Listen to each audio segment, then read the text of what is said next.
Merci Madame la Présidente. Cette intervention concerne l'ensemble des amendements du groupe écologiste. Donc alors que la France est malheureusement la grande championne des normes administratives et que la région Nouvelle-Aquitaine, sous couvert de sa feuille de route Néo-Terra, rajoute encore une strate supplémentaire, vous souhaitez complexifier encore un peu plus le parcours du combattant qui est devenu l'obtention d'aides régionales pour nos entreprises locales. À croire que votre groupe ne souhaite surtout pas permettre la croissance économique du territoire. Votre programme politique, c'est assurément la décroissance à marche forcée pour tout le monde.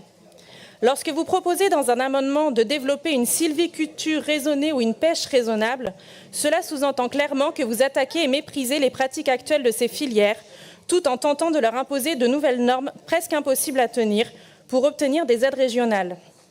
Dans le contexte actuel, cela reviendrait à les sacrifier, mais on peut imaginer, vu les positions politiques de votre groupe, que la mise à mort de la filière pêche ne serait pas pour vous déplaire. En ce qui nous concerne, nous prenons clairement le parti des pêcheurs et des sylviculteurs. Bien évidemment, les questions écologistes ont toute leur importance, mais nos entrepreneurs en ont bien conscience et n'ont certainement pas besoin de contraintes supplémentaires dans un contexte économique aussi compliqué. En